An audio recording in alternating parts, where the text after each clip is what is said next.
Okay, so continue from the last lecture. Let's continue with the brief review of thermodynamics that we started up with, right.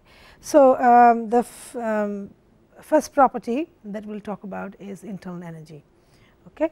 So, this is typically how we denote internal energy. So, the internal energy of a particle can happen because of several motions. Right. Now, we are not interested, like we said in the previous lecture, we are not interested in the individual movements or contribution to energy. Right. We are not interested how an individual particle has its energy from. What we are interested is is a conglomeration of particles, which we call as continuum. So, therefore, this is also a macroscopic property, and a sum total of all these individual energies in whatever way they are generated is the internal energy of a fluid, right. Now, so we will call this as a specific internal energy,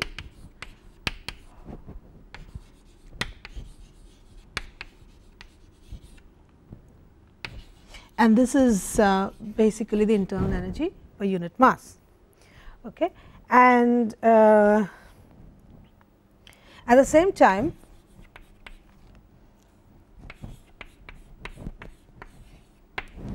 this H is another quantity which is called the enthalpy,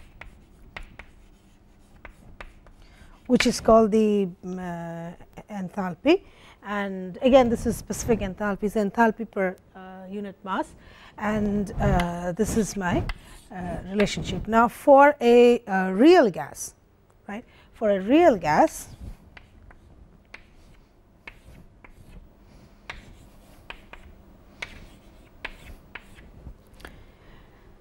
well, take a guess.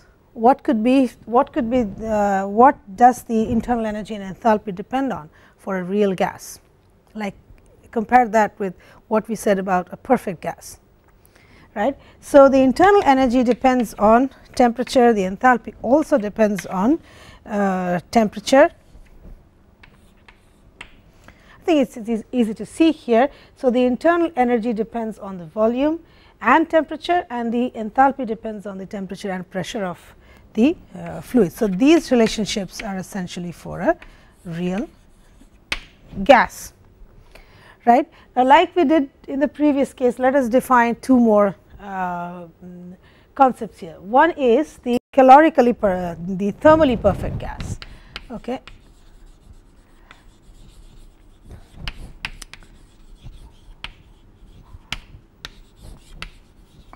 The thermally perfect gas. So, that would mean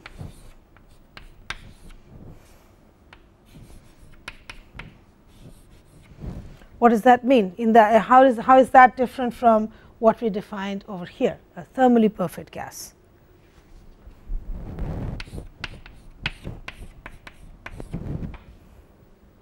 Right. So, these properties now depend only on the temperature. Right. So, hence this is the definition of thermally perfect gas. Now, in this case,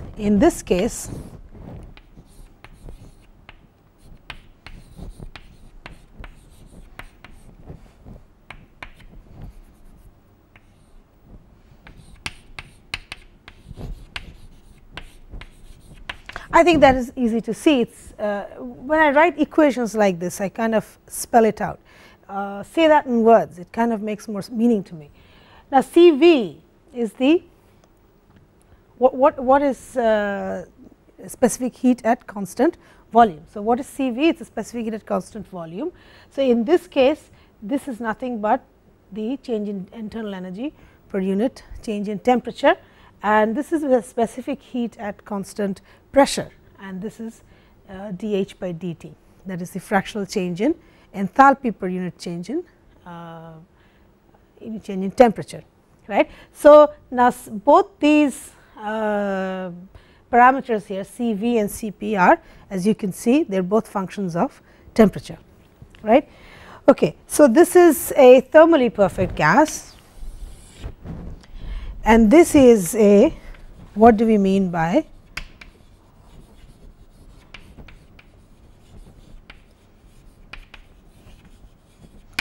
a calorically perfect gas?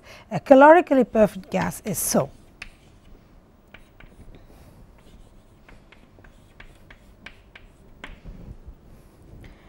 Right. So, in this case the assumption is that at T is equal to 0,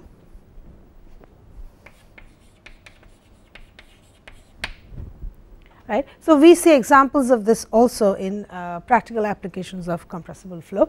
So, therefore, these relationships, we kind of do this a lot in fluid mechanics.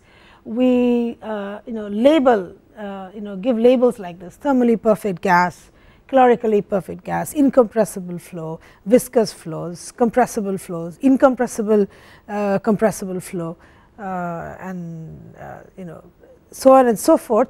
So, inviscid compressible flow, sorry.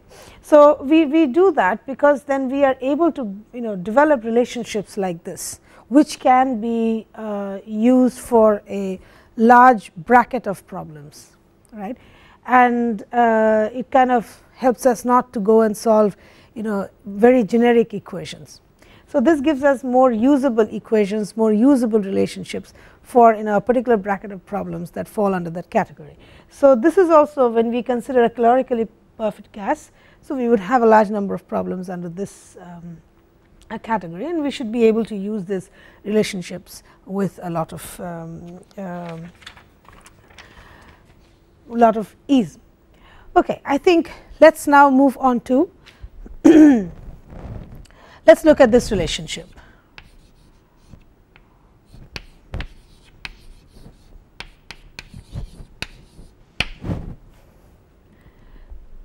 Okay. Now, this is probably you are familiar with this. Okay. This is nothing but the first law of thermodynamics. Okay. Now, let us look at each term separately, right. Now, so therefore, now here, so this dq is a quantity of heat, this is a quantity of work done, and this is a quantity of energy. And we have these delta, delta and d. So, dE is a change in energy, dQ and dW is the corresponding changes in heat and work. Okay. Now, this is defined over a system. Okay. So, this is defined over a system. Now, I talked about what a continuum is in the last lecture. Now, what exactly is a system? How is that different from a continuum? Okay. So, what makes a system? So, you can read up the general definitions in a book, but think of an example of what you can call as a system. We have systems around us all the time. Now, for example, say you have fever, right. You have fever and you use a thermometer to take your temperature. Now, you place, so basically in this case you are the system, right. You are the system and you take the thermometer and take your temperature, right. So, then you are looking at the temperature profile, say, of you, which is the system in this case. Now, in this case suddenly there you have a heater, say nearby yourself. So, in that case, if you are taking your temperature in that case, when you have a heater nearby, right. So, then the temperature will show slightly different than what your individual temperature is. So, we do not want that, we want only your temperature. So, in that case what we will do is, say we will take you and we will put a surface around you, we will put a marked boundary around you, right. So, this will be a surface and this will be a boundary which will mark my system, which in this case was you. So, then this becomes my system and this is my boundary. So, this boundary is not any tangible box, it is not like it is a wooden box or a steel bar, nothing like that. It is just a imaginary boundary. Is basically we are saying that if you are going to take the temperature. If we are interested in a certain temperature, we are interested just in this. So, this is something which will cordon off, so to speak. So, this system. So, this piece of material, in this case this piece of mechanism, in this case the mechanism being a human being. So, and then this becomes your system, and you are going to study your properties, in this case temperature change, only on this system. So, that is basically your system. Okay. So, now the next thing to ask here is that what do you make of these symbols?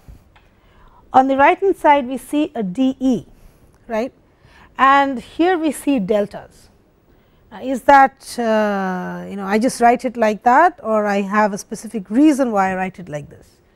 Can I just write whatever I want? Can I just write d? Why didn't I write dW and dQ over here, or for that matter why didn't I write delta over here? I wrote delta W and delta Q, and I wrote dE. What is the reason for that? Okay, so now let us try and see if we understand that. So, dE is a change in the internal energy, right. Now, the dE is essentially a change. So, say we have a certain change in, so say this is a point A, and say this is a point B, right. So, these are basically say two different levels of energy. Okay.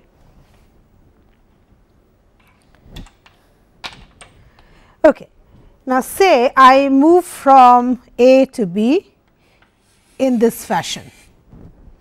I follow this route, right, I follow that route, or say I move from this pattern that one in this way, right, or I say I move in this fashion.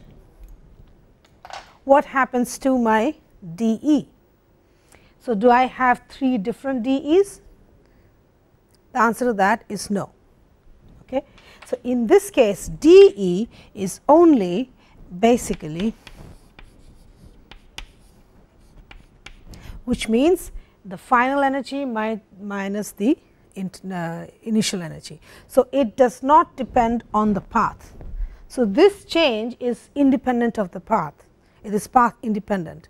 Okay. It does not matter how you go from A to B, all that we are concerned about is the final value minus the initial value. So, therefore, we write that as dE. Okay.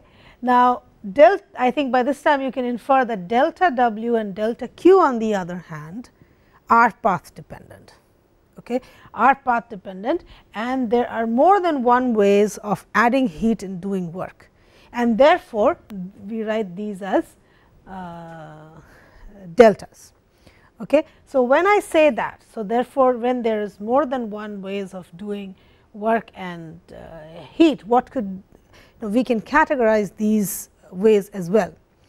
Okay. So, there are basically 3 categories of that. We will, I think, understand a little more as we go along, but briefly for now we will write that what are those processes essentially. So, essentially this is when I say it is an adiabatic process,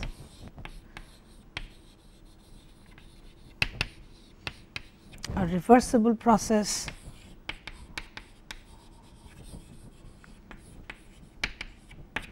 and an isentropic process. Okay. Now, an adiabatic process is one where the net heat supplied to the system is 0. Okay. Reversible process is something, the process is reversible. Okay. You take a process from say A to B, then you are able to bring back the system exactly to its original state. Goes from one state to the other, comes back exactly to the same state, that is reversible. So, when that happens, obviously, we do not have any sort of dissipative mechanisms like there is conductivity, there is viscosity, and so on and so forth. Okay. Chemical reactions are of course not considered when we are considering things over here. And isentropic process is one which is both adiabatic as well as reversible. Okay. Now, the moment we talk about, so now this becomes an important concept here. We will come to that in a little bit. Now, let us go back one more time over here. This is the first law of thermodynamics, which says that for a given system, the energy change is a function or is equal to basically the heat supplied plus the work done, right. Now, let me give you two scenarios. Okay. Let me give you two scenarios. Now, I have say I have an ice cream. Okay. I have say a bowl of ice cream, a tub of ice cream, call it whatever you want. Okay. I have an ice cream. Okay. And let me just okay. So, this is my ice cream, and what I do is I take that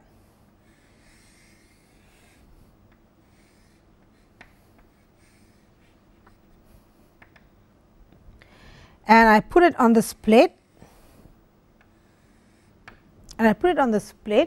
and this plate say is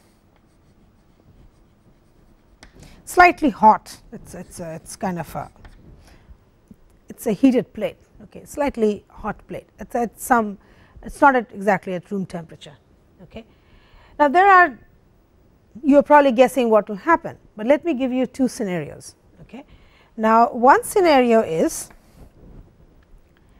that the ice cream melts, right, and this temperature drops slightly, right. So, we have the ice cream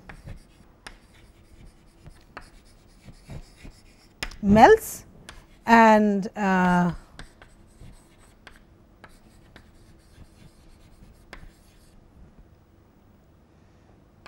colder, let us say colder, or if the temperature drops slightly. Okay. That is one scenario. Now, the other scenario is that the ice cream actually does not melt, the opposite happens, the ice cream actually freezes even more,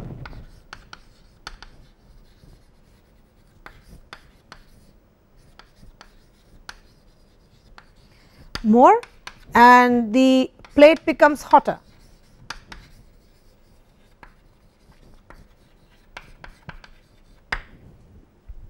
Right.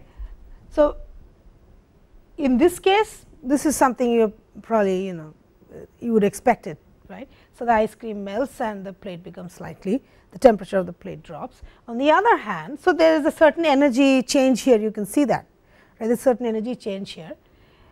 In this case, the ice cream freezes even more than what it was, and the plate actually becomes hotter, right. And this has the same energy change. The energy change here is exactly the same as it is here of the system.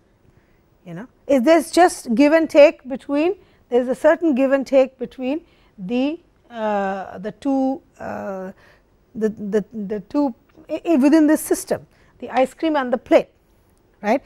So, the total energy change is still dE, whether you do this or do that. So, what is the problem over here? Well, clearly in nature this does not happen, clearly in nature that does not happen. So, what happens is this, the first scenario. Now, can we say for sure that this is what will happen from the first law of thermodynamics? At least I can't tell. This equation does not tell me that in what way heat should be generated, in which way heat should be generated, and how work should be done by the system, right. So, all this tells me is that the net energy depends on more than one ways of providing heat or work. So, as far as this equation goes, both these scenarios should work, but clearly it does not. So, therefore, I mean obviously that will not happen. So, this happens. So, in that case we need something else. We need another relationship which really gives us a direction in which the heat and heat will flow and work will happen, right. So, what is that relationship? Now, that relationship is essentially the second law of thermodynamics. So, therefore, this is not sufficient. This is not a sufficient condition. So, that is where we come up with the second law of thermodynamics, and let me write that here, right.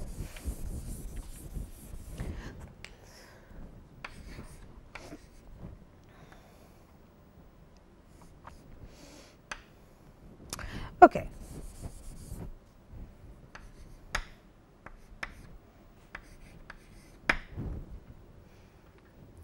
So, what the second law says in this case, we introduce something like this.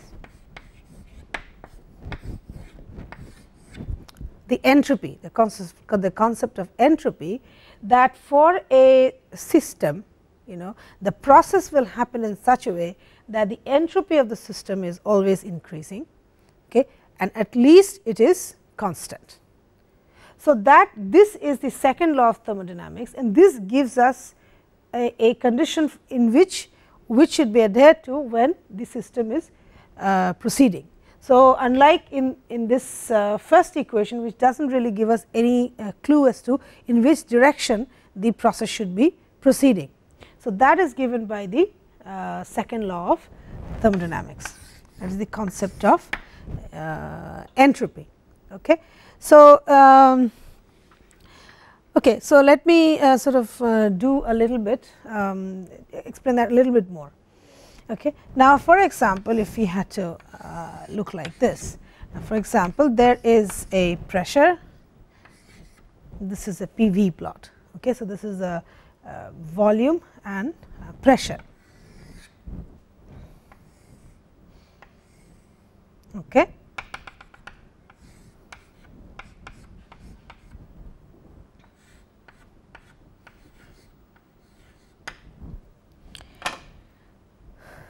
Right. Now, if I take this integral, what do we get? So, essentially what I am saying is that for a given for a certain pressure, I have a change in volume, right. So, there is a pressure that is creating a change in volume, which is dV. This is nothing but the work done, right. This is the work done. So, mathematically all we are doing here is taking the area under this part of the curve. So, that is the integral. So, this is the integral. So, pressure into the change in volume gives us the work done. Now, similarly, so if I may just do it over here.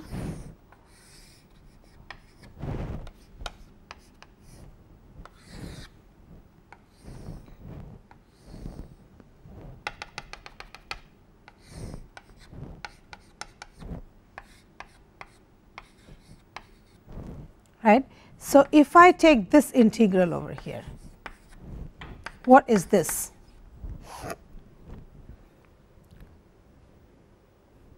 So, this is temperature and this is the entropy. Okay. This is the temperature, this is the entropy. If I take this integral, well, the entropy change into the temperature gives us what? This is what gives us the heat. This is gives us the heat supply. So, in this case, we have this area under the curve, this area under this Ts curve. So, this is basically the entropy.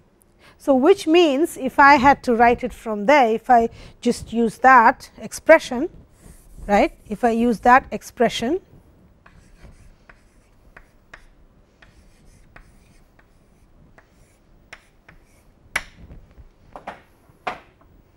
right. So, that should give you some idea. So, if you had to measure say entropy, what would you do? So, therefore, what we do is the change in the heat, right, the change in heat supply or the heat supply by the temperature, that is the entropy change, right. So, this is the concept of entropy, and so therefore, heat is going to be supplied. So, as you can see here that heat is going to be supplied in such a way that the entropy is always positive, right. Its entropy is always positive. So, why do not I write it like this, right. So, at least it is equal to this. The heat is supplied in such a way that ds is equal to dq by T, and it is increasing. So, this is your concept of entropy, which is given by the second law of thermodynamics. Okay. Now, what we will do is we will sort of look at some of the relationships, right, which we drew up, and we will just see how they look like, because we have defined so many things. We said real gas, then we said thermally perfect gas, calorically perfect gas, so isentropic process. So, we have kind of sort of been around the block, so to speak. So, what we will do is just look at a few relationships which you have probably you are familiar with. So, we will kind of make sure that we understand whatever we have learned so far. So, we understand that. Okay. So,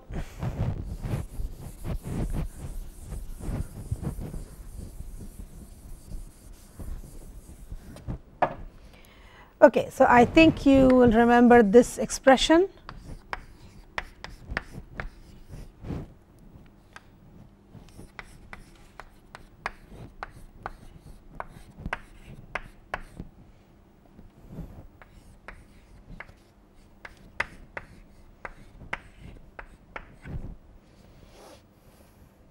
Right. Now, these relationships are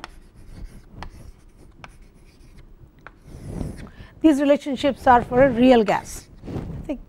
So, you must be familiar with this, right. So, the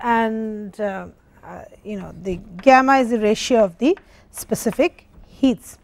So, these are relationships for a real gas, and now for a calorically perfect gas,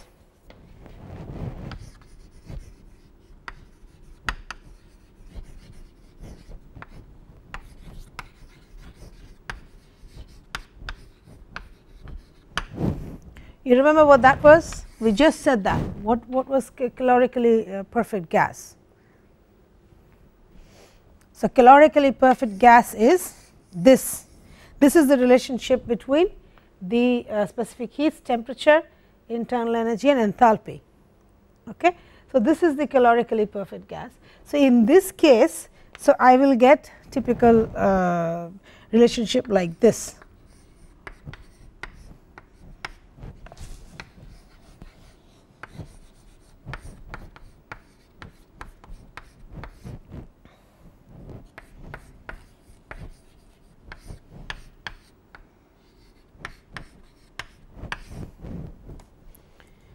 Okay, or you can write this as well.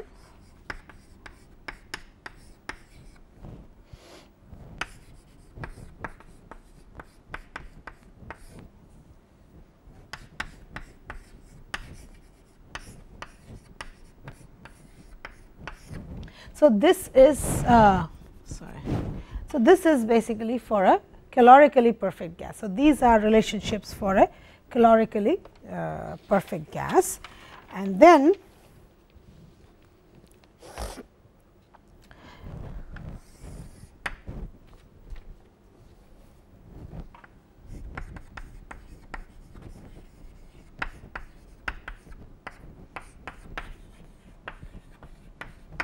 so isentropic process. An isentropic process is adiabatic, reversible, and what is the mathematical quantification of that? That the entropy is constant, right. So, ds is 0, right. So, as we just said, ds is 0. So, in that case we get relationships like this.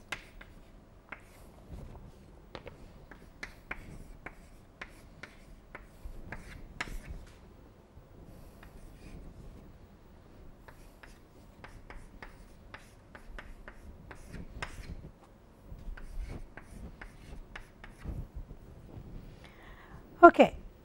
Now, so this is just to kind of familiarize you with the kind of equations or relationships that we will be working with when we say a real gas, when we say a chlorically perfect gas, isentropic process. So, like I said at the start of this lecture, that we constantly kind of do that, because then it gives us a lot of workable relationships in this fashion, and there are practical problems in which large number of practical problems, the bracketed problems, for which we can use this sort of these relationships. So, these are very handbook kind of relationships that we can use.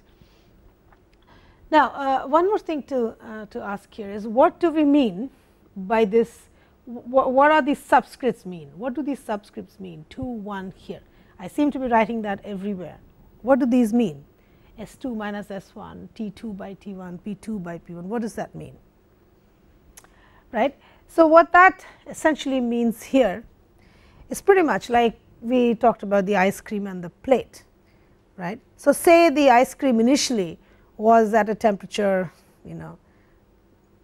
say at a temperature of say 5 degrees. Okay. Now, the ice cream is at temperature 5 degrees. So, should it become 10 degrees or should it become say 1 degree? What decides? So, that is the second law of thermodynamics. So, if I have a particular system which is initially say it has a temperature say 5 degrees, and then that goes to say 20 degrees, and the corresponding pressure say was say 1 atmospheres, and then the pressure went up to say 5 atmospheres. So, what we are basically talking about is we are looking at the system, right, at a certain point of time, and we are looking at its pressures, temperatures, volume, velocities, etc. Right. So, it is so therefore, when the system is moving from one state to the other, when its properties are changing. So, we are looking at the change in property, which is entropy in this case. Right. So, in an isentropic process, on the other hand, whenever there is a change in terms of heat supply work done, the entropy change we say is 0. Entropy, the process is such that the entropy change is 0. In that case, how are the pressures, temperatures, densities, etc. related to each other, right? Because there is a change happening, and that relationship is given by something like this. Okay. So, I think that would sort of complete a brief the review of thermodynamics. I think the next thing to do, maybe we should look at some. So, I think with that more or less brief review done, we will try and take a look at some pictures. This is the class is called advanced compressible flow. So, you might be wondering, where are the shocks? Well, so I guess we will just go ahead and look at some pictures of shocks, etc. And before I do that though, we keep talking about, every time we think of compressible flow or gas dynamics, so to speak, we are talking about shock waves, right. And every time we talk about shock waves, we talk about high Mach number flows, right. So, I guess that Mach number is speed by speed of sound, right. Now, so what is this connection with speed of sound? Why Mach number is such a big deal, or why are we going to talk about Mach number when we study something like this, right. And so, we saw the connection between thermodynamics and compressible flows, hopefully. So, now the next question is, what is the connection of a Mach number with compressible flows, right. So, we are talking about changes in pressure, density, volume, temperature, etc., etc. Now, what has Mach numbers to do with it? Okay. So, I think we will start simply, we will try and look at a few things here. Okay. We will look at some interesting things in terms of sound waves, say. Okay. Let us see what sound does. Okay. Before I start, in what way sound is different from say light? What is the difference of sound and light? Well, sound is a material wave, right, unlike light, which is an electromagnetic wave. So, it needs a material medium to travel. Okay. Now, what does that mean in terms of mathematics? We will come to that in next lecture or in a couple of lectures time. Okay. Now, let us do something fun and try to see if there is something interesting over here. Okay. I would like you to pay attention over here and like keep see and listen at the same time. Okay. Be attentive. Okay. Here we go.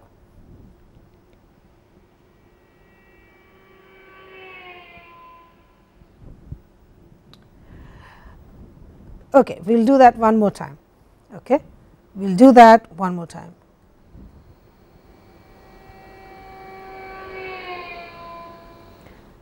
Okay, we will do that yet one more time. So, what did you notice over here? What did you notice over here? So, you heard the sound first, then you saw the car. And as the car the nature of the sound changed, and as the car passed, the sound also sort of faded off. Okay. Let us just look at that one more time and see what I am trying to say over here.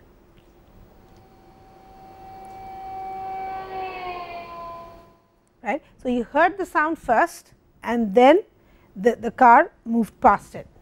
What does that tell you? That the sound reached you faster much before than the car reached you. So, you saw the car much later on, you heard the sound first, right. Okay. So, in that case, let us sort of try and look at a few more things. Okay. So, I have these 4 pictures over here. We will see a few things over here. Now, these black little dots, right, these black dots that you see. So, you can think of these as say the car horn for that matter, or say the source of sound in this case. Okay. Just think of that. Now, in that case, just look at the first one. Okay. All right. Look at this one. I hope you see the difference. We'll kind of redo that a couple of times and we'll try and see what happens. Okay. And we see that one more time.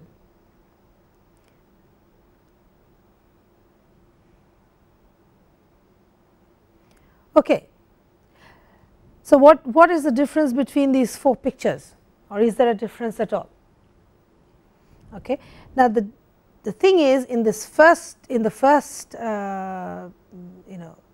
first plot, so to speak, the first diagram that we saw, this source or the black circle in the middle, that does not move. In all the other 3 cases, that black circle is moving. So, you can say that the source of sound is moving, right. In the first case, however, it does not move. Okay. Now, these circles that you see is basically each one is a sound wave, right. So, when the car is blowing its horn, so basically it blows its horn, so there is a disturbance, right. Now, that gets transported from here to a certain distance. It is pretty much the simplest to, if I am speaking and you are able to hear, right across there, how is the sound moving from where I am standing to where you are sitting, how does that move there? So, it is basically a change in the fluid properties, the fluid in this case being the air, right. So, now that disturbance moves from where I am standing to where you are sitting and you are able to hear it, right. So, similarly here, so what these circles are essentially, these are sound waves. So, these sound waves are moving through the air.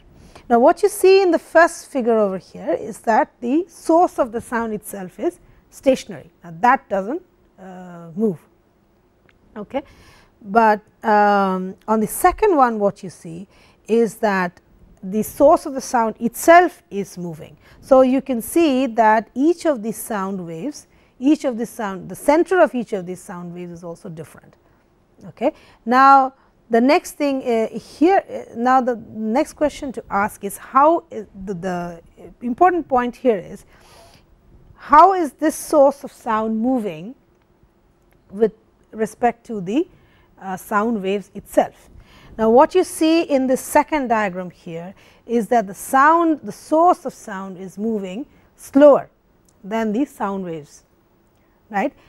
In the second case, the source of sound is moving exactly the same speed at which the sound waves are moving, and in the fourth one, the source of sound is moving quicker, it is moving faster than the sound waves. Okay, so let's sort of look at that. So this is the case where the sound wave, the sound source is stationary, right, and you have the sound waves basically emanating from that stationary sound source. So you have that, and in this case you can see that the sound source is moving slower, it is slower than the sound waves themselves. So then can I say that the sound wave source, basically this is a subsonic case, right. So the speed of that source of sound is less than the speed of sound, right. The next thing is here. So in this case, the source of sound is moving exactly the same speed, right, as that of the sound waves. So I can say this is a sonic case, right. And here you can see that the source of sound is moving faster than the sound waves themselves. So therefore this is the case where this is a moving faster. So this is a supersonic case. So therefore what we are able to see here is that you have essentially a sound wave which is moving, right, and how the source of the sound moves and how that compares with the actual disturbance moving, right. Based on that we said something as subsonic, sonic, and supersonic. Okay, so I think now let us look at some pictures over here. Okay. So this is these are pictures you have probably seen or you are aware of, you have seen somewhere. So this is a bullet that you can see is slightly over the sonic zone, its Mach number is 1.01, and what do you think this is? What are we seeing over here? This is not any actual wire, it is not like an actual barricade. This is actually a picture which is showing a bow shock over here. This is a detached bow shock. Now what exactly is a shock is something that we will introduce, say talk about in the next lecture. Okay. So for the time being, let us just say that this is a demarcation where there is a very sharp change in your properties, with the fluid properties, which is the pressure, volume, density, temperature, etc., etc. So this is that has the interesting part is we are able not just to measure it, but actually see. So I think the innovative part over here is that you are actually able to see a change in pressure, you are actually able to see a change in density or a change in temperature. Just think about it, you can actually see it, and that is a photograph of that. So this photograph is a Schlieren. So usually it is a Schlieren or a shadowgraph. So we will talk about that a little bit, okay, because this is very interesting, and as to how you can use a very basic simple principle in physics to actually capture something like this, something very important and complicated actually. So this is a bullet. I would like you to notice the shape of the bullet here, and this is the kind of shock that you get. This is essentially a detached, this disturbance is detached from the body, it is slightly ahead of the body, and this is the bow shock. Okay. Now you can see here clearly, so you can see that you have a sharp nosed bullet which is travelling at a faster Mach, which is 2.35, and you can see that the change in shape of the shock wave, and also it has moved closer, it is attached. So it is attached oblique shock. Okay. So if I may just move back over here, so essentially what I am saying is if I have a blunt nosed bullet like that, right. Now if I sort of make this slightly less blunt or slightly more pointed, then I would expect that this would become a little little more tapered at the edges, and it would probably get a little closer to this bullet, right. So till the time I get a shape something like that, and then it attaches itself to the body itself, right. So this is an attached both shocks. So, therefore, the question is that how do I relate that? How do I relate the shape of this body and the shape of the shock and whether it will be attached or not. Now, we will do that. We will do that as we go more into details of this. Let us just look at some pictures and So, these are some pictures. What you see over here is condensation in the air. You can sort of do your own research and think these are very interesting phenomena which is happening because of shock waves, and briefly there is a sudden change in temperature, drop in temperature. So, it freezes the it causes freezing in the atmosphere around that. So, that is causing a cloud like that. Okay. You can sort of do your own research. So, then you see several shock waves here, in this picture. Now, this is something you can see traces of shock waves here in the atmosphere right over here, because of this vehicle which broke the sound barrier as well, which is traveling at supersonic speeds. Again, you see some shock condensations over here, and this is also something which is an outcome of shocks. So, again you have one more picture here. So, you have this stealth bomber here. So, this is also another picture of showing shock waves. So, okay, so these are some pictures that we saw examples of basically shock waves. What now the next question is this connection of Mach numbers. Okay, so what we will do, I think, in the next few lectures is that we will take a look at, so if what exactly is a shock wave? Now, that is an important question to answer. So, I think the first thing to do is we will try to answer the question, what exactly is a shock wave, right? And the next thing is that how do the properties change across the shock wave, and how are we going to find out? So, if I know the pressures, temperature, volume, etc., say for example in this room, and then suddenly there is a shock wave, I generate a shock wave somewhere here in the middle, by some means, then will the properties change? Well, the answer is yes. Then how will it change? How much will it change? How will I relate those two cases? So, I think that is something we will try to calculate or do it. And the important question is, what is this connection of Mach number now with compressible flows or shock waves? In all the pictures that I showed you, there is Mach 101, it is breaking the sound barrier. The first picture in the first lecture itself, when I said, so we said this was it. So, breaking the sound barrier seems to be a big thing. Now, why? Now, why is the sound barrier such an important fact? Okay. So, what is the connection of Mach number? I think we will sort of do that in the next few classes. So, okay, that should be all. Thanks.